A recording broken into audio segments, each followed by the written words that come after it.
क्या रहेगा कि होलिस्टिक वेलनेस प्रोग्राम जो कर रहे हैं वो किस लिए कर रहे हैं, जिसका जो 4 डोमेन है ये हम स्वयं के लिए कर रहे हैं, ताकि आपको ये अवेयरनेस दिया जा सके कि हम जो हमारे फिजिकल एक्टिविटीज़ होती हैं, हमारी जो मेंटल होती हैं, इमोशनल होता है, फाइनेंशियल होता है, डिवोशनल होता है, ये सारी चीज़ें हम किस किस एंगल से इसे देख सकते हैं और समझ सकते हैं।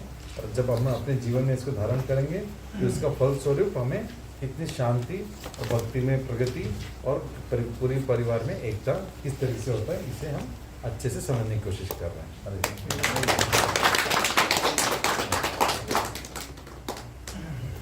तो इससे हम आज के पहले डोमेन का शुरुआत करते हैं, जो कि है शारीरिक स्वास्थ्य, जो कि फिजिकल वेलनेस से। तो आज का जो इसका जो विषय है वो है परिवार का सुख स्वास्थ्य।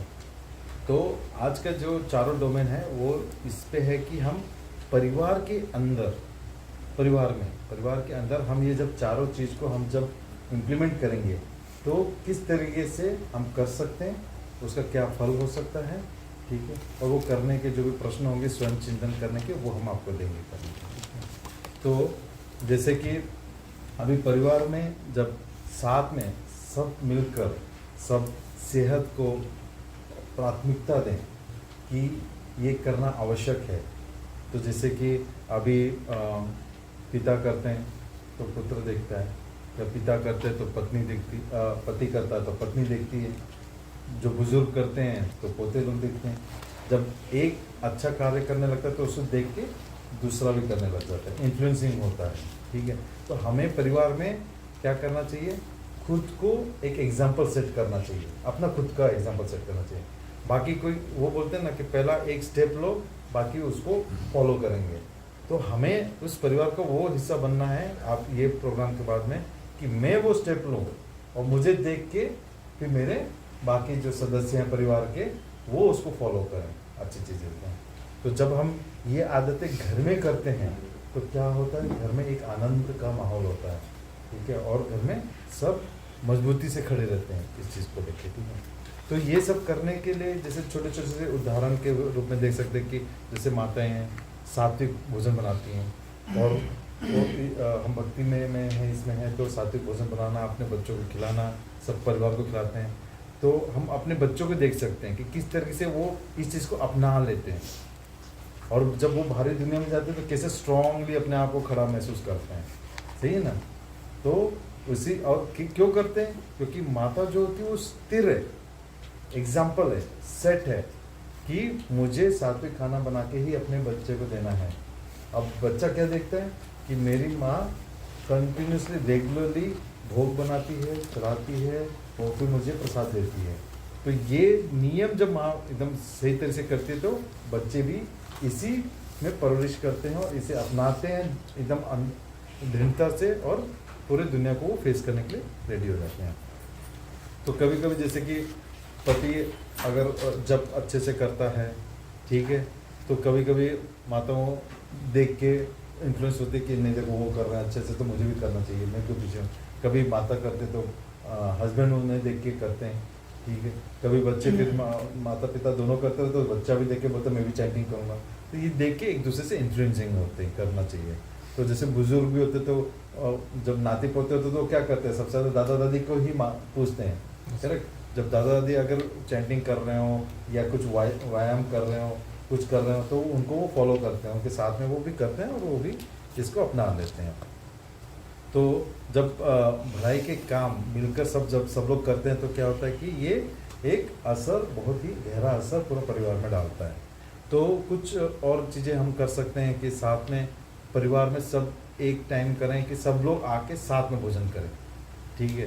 क्योंकि कोई आजकल तो डिवाइस को लेके करता रहता है तो बातचीत भी कम होती है। तो हम ऐसे नियम करें कि नहीं, आज से हम ये टाइम पे सब परिवार एक साथ में बैठेगा, एक साथ में भोजन करेगा, ठीक है।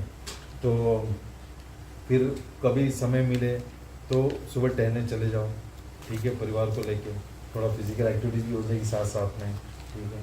तो और जब भी हमारे घर में बुज़ुर्ग हैं उनकी सेवा करनी चाहिए, उनकी सेवा, उनका स्वास्थ्य का ख्याल रखेंगे तो बच्चे वो देख के सीखेंगे। तो हमें वो करना चाहिए, तभी बच्चे वो देख के सीखते हैं करने के। फिर मंदिर की जब प्रभु जी ने कितने अच्छे से अल्टर सजाया हुआ है, तो एक एक चीज़ को एकदम अच्छे से रखा है, इसमें जब बच्चे भी पार्टिसिपेट करते हैं, वो भी बोलते हैं, तो वो भी क्या, जब भी शॉपिंग करने जाएंगे तो ये मैं लेके चलता हूँ, ये लड्डू गोपाल के पास में रखूँगी, या तो ये मैं जगन्नाथ जी के लिए ले लेती हूँ, तो उनमें भी ये उत्साह बढ़ती है करने के लिए, तो उनको भी शामिल करना चाहिए हमें। और कभी कभी किचन में मिलकर प्रसाद बनाना, तो ये बच्चे यूँ ही देख के फिर वो खुद भी कभी कभी बनाने लग जाते हैं, या एक दूसरे को देख के प्रोत्साहित हो जाते हैं हम लोग करने के लिए। तो ये सब क्या होता है कि ये सब करने से क्या होता है, घर में खुशी आती है, ठीक है, प्रेम आता है, कृष्ण भाव और जागरूक होता है, सब मिलके करते हैं। तो इसमें जब सब इस तरह से हेल्दी चीज़ खाते हैं, एक्टिविटीज़ करते हैं, तो क्या होता है, वो सेहत अच्छी रहती है और भक्ति बढ़ती है ये सब करने से, ठीक है। तो इसे करते, ऐसे जब हम रेगुलरली करते जाएं तो हमारा परिवार क्या हो जाता है, धीरे धीरे कृष्ण केंद्रित हो जाता है। बोलते हैं ना, कृष्ण को सेंटर में रख करो, तो जब हम ये सारे एक्टिविटी करते हैं तो ऑटोमेटिकली हम कृष्ण केंद्रित परिवार बन जाते हैं, ठीक है। तो और जब परिवार पूरा सेहतमंद रहेगा, सब एक्टिव रहेगा, तो फिर बाद में हम कोई भी यात्रा के लिए जा सकते हैं, यूरोप यात्रा भी जा सकते हैं, ठीक है, अच्छे से घूम सकते हैं, सारा चीज़ कहीं पे भी जा सकते हैं। लेकिन अगर कोई बीमार है, कोई कुछ है, सेहतमंद नहीं है, चलने की दिक्कत है या कुछ है, तो बुजुर्ग है, नहीं चल पाते, तो यात्रा कैंसिल, सेवा करनी पड़ेगी। बट सब सेट है, सब अच्छे हैं, सेहतमंद है, तो कोई भी सेवा के लिए सब तैयार हो जाते हैं कि चलो यात्रा चलते करते हैं, ठीक है। तो 3 प्रश्न आप स्वयं के लिए कर सकते हैं। क्या मैंने अपने परिवार को किसी सेहतमंद भक्ति गतिविधि में शामिल होने के लिए प्रेरित किया? क्या हमने भक्ति और सेहत को ध्यान में रखकर साथ में खाना खाया? क्या मैंने बच्चों के लिए कोई अच्छी आदत की मिसाल पेश की? स्वयं मैंने कुछ किया और मैं सब कुछ किया, ठीक है। ऐसे हम चलते हैं अभी अपने दूसरे डोमेन में, जो कि भावनात्मक और मानसिक स्वास्थ्य। इसका विषय है घर में शांत बातचीत। तो कोई ये सब वो उठा सकता है, अगर प्रभु और माता यहाँ पे हैं तो बोल सकते हैं घर में एकदम शांत वातावरण है या थोड़ी बहुत अशांत वातावरण होती है? प्रभु जी तो नहीं बोल सकते, माता जी तो कहीं भी है, बाकी सब बोल सकते तो बोले, ठीक है। तो भगवद गीता हमें क्या सिखाता है कि हमें सच बोलना चाहिए, ठीक है। लेकिन सच किस तरह से बोलना चाहिए? एकदम चिल्ला के, जोर से, डांट के नहीं ना, मीठे शब्दों से बोलनी चाहिए, मीठे प्रेम से बोलनी चाहिए, सुख दिल से बोलनी चाहिए। इस तरीके से हमें कोई भी सच्चाई का जब हम बात करते हैं तो ऐसे बोलनी चाहिए। कभी कभी क्या होता है कि भक्त का पता नहीं कौन सा टेंशन रहता है, कभी कुछ कड़वे शब्द बोल देता है। अब कड़वे शब्द ऐसी चीज़ है कि कैसे हम वापस ले सकते हैं? एक बार बोल दिया, सामने वाले को ठेस पहुंच गया तो पहुंच गया। तो इसलिए हमारे शब्दों में हमें काबू करनी चाहिए। हमें कभी भी अपने शब्दों को इस तरीके से, अगर कोई टेंशन है तो उसको हमें किस तरह से करना है काबू, वो आगे थोड़ा हम देखेंगे। तो जब भी कोई एकदम मधुर बोलता है, प्यार से बोलता है, तो सामने वाले को सुनने को कैसा लगता है? मन को शांति मिलती है, सही ना, मन को शांति मिलती है। कुछ भी टेंशन है तो दूर होता है, ऐसा लगता है कि इनसे बात करके मुझे अच्छा लगा, मन को शांति की मधुर आवाज़ रहती है, राइट। तो वो हमेशा हमें, तो कभी भी हमें चोट नहीं पहुँचाती, हमें मन को शांत करती है, ठीक है। तो इसको किस तरह से हम अपने परिवार में इम्प्लीमेंट कर सकते हैं कि कभी भी ऐसा तो हो ही नहीं सकता कि किसी को गुस्सा ना आता हो। कोई भी बोलते मुझे आज तक ज़िंदगी में गुस्सा नहीं आया, कोई हाथ उठा सकता है? नहीं, तो ज़ीरो। सबको गुस्सा आता है। लेकिन जब हम भक्ति कर रहे हैं तो इसमें क्या सीखते हैं कि जब भी अगर ऐसा कुछ आए, गुस्सा आए, तो सबसे रिएक्शन नहीं देना चाहिए, तुरंत ही उसके ऊपर प्रतिक्रिया नहीं करनी चाहिए, हमें थोड़ा रुकना चाहिए। अगर कुछ नहीं कर सकते तो सबसे अच्छा तो हम लोग महामंत्र जब तो करते ही हैं 16 राउंड, तो थोड़ा सा स्वयं कभी भी आए तो रुको, एक मंत्र बोल दो मन के अंदर ही, थोड़ा सा अपने आप को शांत हो जाएगा।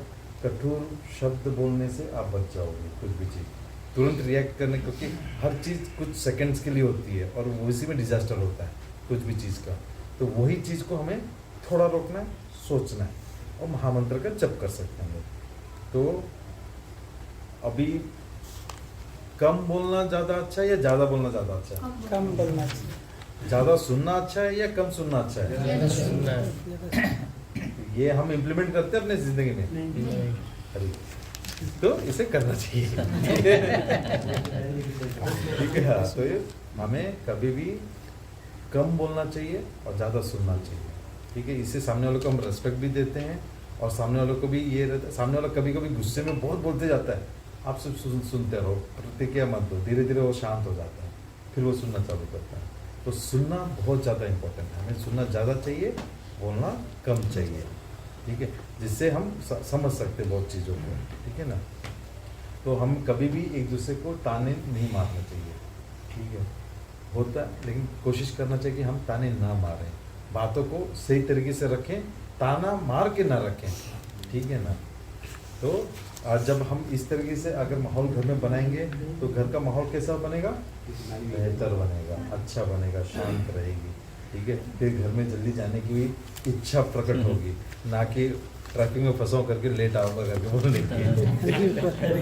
ठीक है, तो अभी हमारी जो बोलचाल होती है, ठीक है, तो अभी वो कहते हैं ना, एक इंसान जब तक ज़बान नहीं खोलता तब तक पता नहीं चलता कि वो कैसा है। ठीक है ना, एक बार ज़बान खोल दिया तो मालूम पड़ जाता है कि मधुर आवाज़ है, कठोर आवाज़ है, और उससे क्या होती है, उससे पता चलता है कि भक्ति की कितनी गहराई है उसमें। जब भी वो बोलेगा तो उससे हमें पता चलता है। इसलिए जो हमारे बात करने का तरीका होता है, इसको देखिए, हमारे जितने भी गुरु हैं, ब्रह्मचारी हैं, जो लेक्चर देते हैं, उनकी आवाज़ सुनो कितनी मधुर होती है। ठीक है ना, तो उनमें पता चलता है कि कितनी भक्ति की गहराई है, उससे वो पता चलता है उसमें। ठीक है, तो इसमें क्या है, जब ये इस तरह की जब भावनाएं बढ़ती हैं तो क्या होता है, ये भावनाएं कम होती हैं या ज़्यादा बढ़ेंगी? ये बढ़ती हैं। ठीक है ना, ये और फैलती हैं। आप जितना अच्छा ये अपने आप में भावना रखोगे उतना आप औरों को फैलाओगे, धीरे धीरे से पास ऑन करते रहोगे, तो ये बहुत अच्छा रहेगा। घर के अंदर अगर जो माता पिता है, ठीक है, तो जब ये शांत वातावरण इस तरीके के जब बनाते हैं तो घर का माहौल कैसा हो जाता है? शांतिपूर्ण, एकदम सुखद रहता है। जब माता पिता घर के जब एकदम शांति करते हैं तभी। ठीक है, तो अगर जैसे कि वो मीठे बोल बोलते हैं घर में, ठीक है, आपस में जब भी बात करते हैं, देखो कोई फैमिली तो बहुत अच्छे से मीठे बोल बोलते हैं। ठीक है, फिर एक दूसरे का आभार प्रकट करते हैं। कभी भी थैंक्स बोले हैं हमने प्रभु लोग में, कभी माता लोग को बोला थैंक यू, आभार प्रकट किया है? कभी माता लोग ने आभार प्रकट किया है? एक बार आभार प्रकट करके देखो, ऐसा लगता है कि आप तो सूरज कहीं और से उग गया। दिल को बहुत अच्छा लगता है। तो आभार प्रकट करें, ठीक है, और क्षमा करें। हम बहुत कठोर होते हैं क्षमा करने के लिए, ठीक है, तो क्षमा करें और क्षमा मांगे भी, कभी कुछ हो जाता है हम उससे बाहर नहीं आते हैं। ठीक है, तो भक्त इतना ये होना चाहिए कि जब भी गलती है तो क्षमा मांगे और क्षमा करने की क्षमता रखें उसको, उसमें करने की। तो जब ये सब चीज़ करते हुए जब बच्चे देखते हैं तो क्या होता है कि वो भावनात्मक रूप से क्या होता है कि मजबूत बनते हैं। ठीक है, मजबूत बनते हैं और भक्ति में उनकी स्थिरता होती है, क्योंकि वो देखते हैं कि माता पिता भक्ति कर रहे हैं और कैसे एक दूसरे से वो आदान प्रदान करते हैं, किस तरह से रिएक्ट करते हैं, तो उनको विश्वास होना शुरू हो जाता है उसके ऊपर करने के लिए। ठीक है, तो ये सब करने के लिए थोड़े थोड़े एक्टिविटीज़ कर सकते हैं कि जैसे रात में हम लोग साथ में बैठे हैं, ठीक है, तो एक बार ऐसे ही दूसरे से पूछ लें, क्योंकि कम्युनिकेशन बहुत इंपॉर्टेंट है, बात करना बहुत ज़रूरी है। तो बात करें तो करके आज दिन में आपके साथ में ऐसा क्या क्या हुआ जिससे आपको लगता है कि कृष्ण भगवान ने मेरा साथ दिया, तो कृष्ण भगवान ने मेरी मदद की। ठीक है, आज मैं भूल गया तो मुझे तुरंत याद दिला दे, ये काम मुझे करना था, नहीं तो बहुत नुकसान हो जाता। तो क्या मुझे मदद की, इस तरीके से छोटी छोटी चीज़ें हम बात कर सकते हैं। ठीक है ना, नहीं तो फिर गीता के श्लोक पढ़ना हो गया। ठीक है ना, तो ये सब जब हम करते हैं तो हम दिलों को जोड़ते हैं एक दूसरे के साथ में।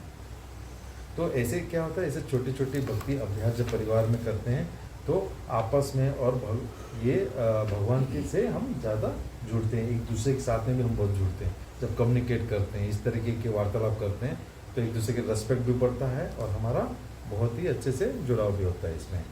ठीक है, तो जब इस तरीके के जुड़ाव जब फैमिली में होते हैं तो ये इसका रिजल्ट कब पता चलता है, जब कुछ चीज़ आपदा आती है घर में, कुछ प्रॉब्लम्स आता है, तब ये सब लोग मिलकर जुड़कर स्तंभ जैसे खड़े हो जाते हैं। बच्चे खड़े हो जाते हैं कि मैं हूँ यहाँ पे, पत्नी खड़ी हो जाती है, तो सब एक दूसरे के स्तंभ जैसा बन जाते हैं सपोर्ट। तो उस टाइम पे पता चलता है कि जो भी हमने ये इन्वेस्ट किया था ये उसका रिजल्ट है। ठीक है, तो इसके 3 जो प्रश्न हैं वो है, क्या तनाव में मैंने शांतिपूर्वक बात की, क्या मैंने परिवार में प्यार भरी और अच्छी बातें करने के लिए सबको प्रेरित किया, क्या मैंने अपनों की बातें ध्यान से सुनी। ये भी बहुत इम्पोर्टेंट है, हम कभी कभी ध्यान से नहीं सुनते, बातें सुनते हैं हरी बोल अरे बाकी कुछ कहो जो नहीं सुनते, और बाद में मुझे भी सिखाना हरी बोल।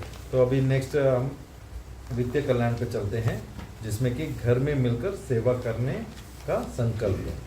ठीक है, तो जब पैसे से जुड़े फैसले भगवान को केंद्रित करके लेते हैं, भगवान के भाव से लेते हैं, सेवा भाव से लेते हैं, तो क्या होता है कि परिवार में एकता और प्रेरणा बढ़ती है सबको, क्योंकि सबको इम्पोर्टेंस होता है कि मैं भी कंट्रीब्यूट कर रहा हूँ। ठीक है, कमा के नहीं ला रहा हूँ, लेकिन उसको खर्च कैसे करना, उसको बचाना कैसे है, ठीक है ना, वो कंट्रीब्यूशन होती है। जैसे माताएं ये है कि ठीक है, अगर माता हाउसवाइफ है तो लेकिन उनका कंट्रीब्यूशन बहुत ज़्यादा रहता है कि पैसे को मैनेज कैसे करना। कमा के लाना तो हो जाता है, लेकिन मैनेज नहीं होता तो सब नुकसान हो जाता है, सब कहाँ जाता पता नहीं चलता है। तो मैनेज करने के लिए सबका एक साथ में मिलके प्लान करना बहुत इम्पोर्टेंट होता है। ठीक है ना, तो इसमें सब एक तो एकता होती है, एक तो सब पे एक दूसरे पर भरोसा होता है और एक दूसरे से प्रेरणा भी मिलती है हमें। ठीक है, जैसे कि अभी हम किस तरह से फैमिली के अंदर इसको इम्प्लीमेंट कर सकते हैं कि हम कोई छुट्टी का प्लान करें, चलो आज वहाँ पे चलेंगे, उसके लिए फ्लाइट का टिकट लगे, ये लगे वो लगे, और वहाँ जाके क्या करेंगे, या तो नेचर देखेंगे, पहाड़ देखेंगे, नदियाँ देखेंगे, डुबकी लगा के आएंगे, राइट, और उतना पैसा करके। तो क्या हमें भक्ति के मार्ग के हिसाब से क्या हमें वो शांति या क्या हमें कुछ सीखने को मिला उधर से? नहीं मिला। ठीक है, तो उससे अच्छा बेटर क्या रहेगा कि वही पैसा में कम में हम वृंदावन चले जाएं, वहाँ के दर्शन लें, धाम का दर्शन लें, तो वहाँ से हम बहुत कुछ लेके वापस आएंगे और जो हमारे साथ में हमेशा रहेगा। तो वही चीज़ को हमें उस तरह से प्लान करना रहता है। ठीक है, तो कोई भी महंगी चीज़ खरीदने, अभी शोपीस वाला लेके आ गई महंगा चीज़ एकदम मूर्ति, जिसने आदान प्रदान कुछ भी नहीं हो रहा है, बस ला के रख दे, किसके लिए? मैंने तो 4 दिन देख लिया, मेरा मन भर गया, अब दुनिया के लिए रख दिया कि आके देखो भाई मैं लेके आया करूँ। तो उतना पैसा खर्चा करके फ़ायदा है क्या? नहीं। उससे बेटर है कि मैं हमारे डेटीज जो है उनके लिए क्या क्या लेके आ सकूँ, छोटा चीज़ लेके आऊँ, एक छोटा सा ग्लास लेके आके कि इसमें मैं उनको जल दूँगा। ठीक है, कुछ अपना लेके आओ कि ये मेरा है, मैं इसमें उनको प्रसाद भोग लगाऊंगा।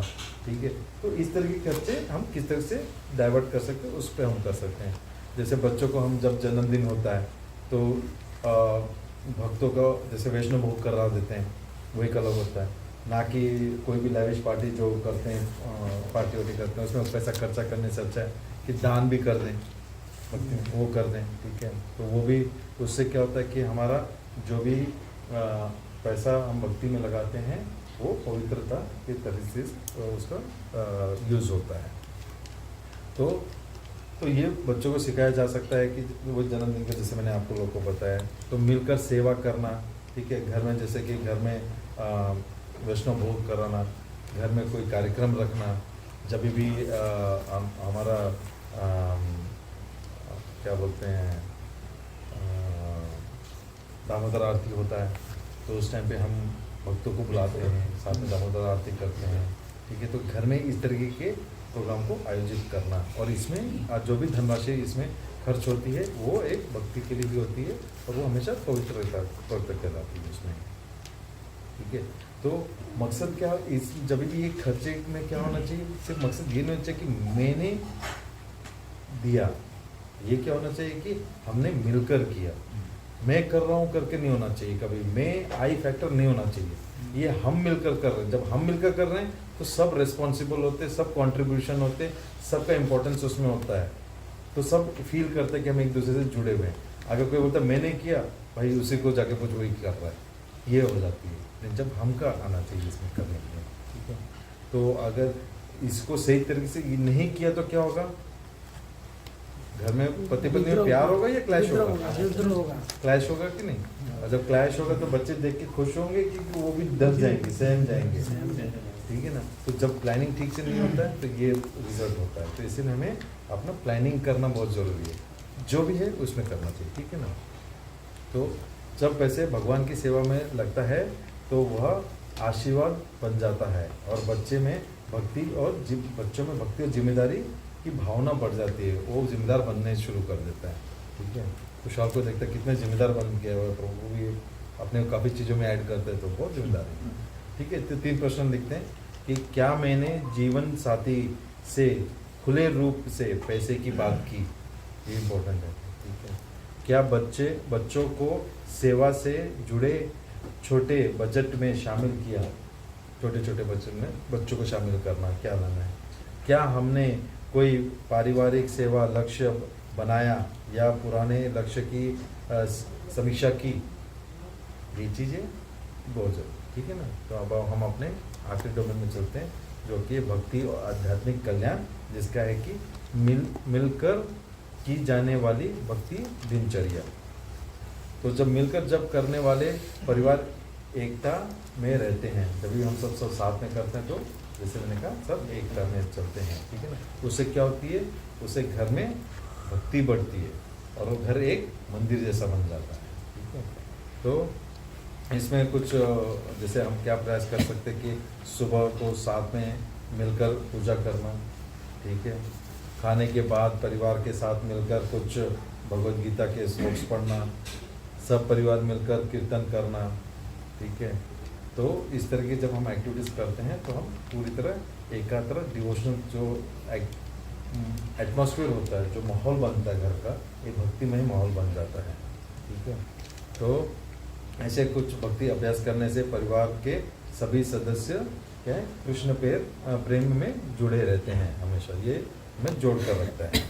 तो अभी घर के अंदर क्या होता है कि हम एक दूसरे से देख के सीखते, तो बच्चे भी वही सीखते हैं जो पेरेंट्स करते हैं उनके, ठीक है ना। तो जब मिलकर भक्ति करते हैं तो क्या होता है कि वो घर में भी देखें तो एक दूसरे का मदद करते हैं, ठीक है। वो भी जैसे पति पत्नी जब भक्ति बहुत अच्छे से करते हैं तो घर के अन्य सदस्य, अभी जैसे कि हम इंडिया जाते हैं या नेपाल जाते हैं तो वहाँ पे बहुत लोग भक्ति नहीं होते हैं, आप भक्ति कर रहे हैं, लेकिन जब आप जाके वहाँ पे दिनचर्या शुरू करते हो, अपना मंगला आरती करते हो, सब करते हो, तो क्या होता है दूसरे लोग देख के वो उनको भी प्रोत्साहन मिलता है। तो देखो कि आज नहीं होता तो कल वो शामिल हो जाते हैं, फिर उनको भी मन की शांति मिलती है, तो वो रेगुलर आ जाते हैं, आते हैं।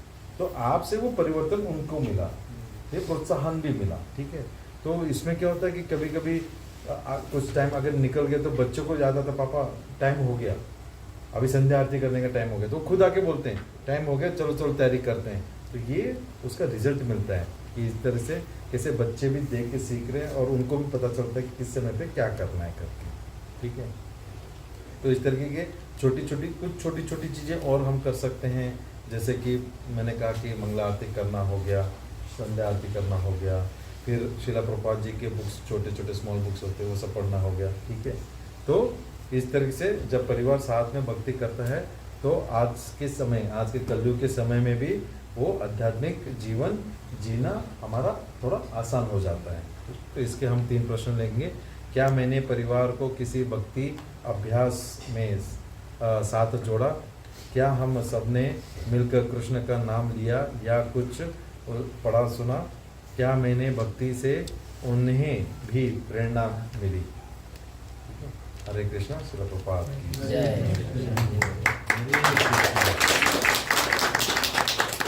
थैंक यू सो मच गुरुजी, बराबर हो गया। Thank you. 22 24